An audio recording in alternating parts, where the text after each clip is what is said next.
ദൈവത്തിൻ്റെ അത്ഭുത പ്രവൃത്തികൾ പലപ്പോഴും വ്യത്യസ്തമായിട്ടാണ് നമുക്ക് അനുഭവിച്ചറിയുവാനിടയായിത്തീരുന്നത്. ഒരു കുടുംബത്തിന് വേണ്ടിയോ, ഒരു ദേശത്തിന് വേണ്ടിയോ, ഒരു വ്യക്തിക്ക് വേണ്ടിയോ ദൈവം പ്രവർത്തിക്കുന്നത് പോലെ തന്നെ എല്ലാവർക്കും വേണ്ടി പ്രവർത്തിക്കണമെന്ന് യാതൊരു നിർബന്ധമില്ല. 4 കാരണങ്ങൾ ഈ വിഷയത്തോടുള്ള ബന്ധത്തിൽ നിങ്ങളെ ഓർപ്പിക്കുവാനാണ് ഞാനിന്ന് താല്പര്യപ്പെടുന്നത്. ആ 4 സംഭവങ്ങളും വെള്ളത്തിൽ കൂടെയുള്ള ദൈവപ്രവൃത്തിയെക്കുറിച്ച് ആണ്. ഒന്നാമതായി, പുറപ്പാട് പുസ്തകത്തിൽ ഇസ്രായേൽ ജനം ചെങ്കടൽ തീരത്ത് കടന്നു വന്നപ്പോൾ പ്രതിസന്ധിയുടെ നടുവിലാണവർ അകപ്പെട്ടു പോയത്. മുൻപിൽ ചെങ്കടലുണ്ട്, പുറകിൽ ഫറവോന് സൈന്യമുണ്ട്.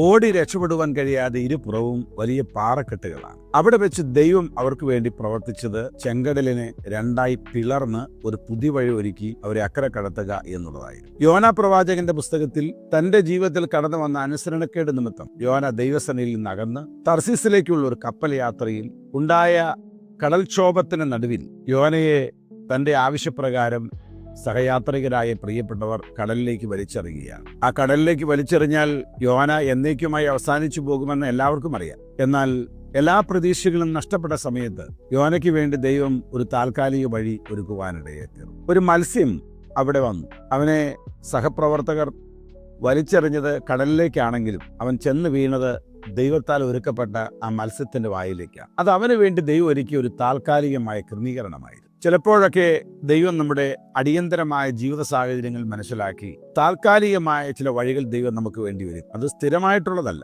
തൽക്കാലത്തേക്ക് നമ്മുടെ നിലനിൽപ്പിന് അത് അത്യന്താപേക്ഷിതമാണ്. ദൈവത്തിന്റെ 2ാമത്തെ അത്ഭുത പ്രവൃത്തിയാണ് യോനയുടെ ജീവിതത്തിൽ താൽക്കാലികമായ ദൈവത്തിന്റെ വഴികൾ തുറക്കുക എന്നുള്ളത്. യേശു ക്രിസ്തു ശിഷ്യന്മാരുമായി യാത്ര ചെയ്യുമ്പോൾ ഉണ്ടായ 2 അനുഭവങ്ങൾ നിങ്ങൾ ഓർപ്പിക്കുവാൻ എനിക്ക് സന്തോഷമുണ്ട്. ഒരു പ്രത്യേക സന്ദർഭത്തിൽ കാറ്റും കടലും വളരെ പ്രക്ഷുബ്ധമാകുവാനിടയായിത്തീർന്നു. കർത്താവ് കടലിനെ, കാറ്റിനെ അമർച്ച ചെയ്തു. നമ്മുടെ ജീവിതത്തിന്റെ സ്വസ്ഥതയെ നശിപ്പിക്കുന്ന, സമാധാനപരമായ ജീവിതത്തെ നശിപ്പിക്കുന്ന ചില വിഷയങ്ങളെ ദൈവം അമർച്ച ചെയ്യും. അമർച്ച ചെയ്യേണ്ടതിനെ അമർച്ച ചെയ്യുവാൻ ദൈവത്തിന് മാത്രമേ പറ്റുകയുള്ളൂ. അപ്പോൾ ചില സന്ദർഭങ്ങളിൽ ജീവിതത്തിന്റെ സ്വസ്ഥതയെ നശിപ്പിക്കുന്ന ചില വിഷയങ്ങളെ കർത്താവ് അമർച്ച ചെയ്യും. മറ്റു ചില സന്ദർഭങ്ങളിൽ കർത്താവ് ചിലതിനെയൊക്കെ ശാസിക്കും. കർത്താവ് ശാസിച്ചാൽ ചിലതൊക്കെ അടങ്ങും, ചിലതൊക്കെ ഒതുങ്ങും. അപ്പോൾ 4 കാരണങ്ങളാണ് നാം ഈ സംഭവത്തിൽ മനസ്സിലാക്കുന്നത്.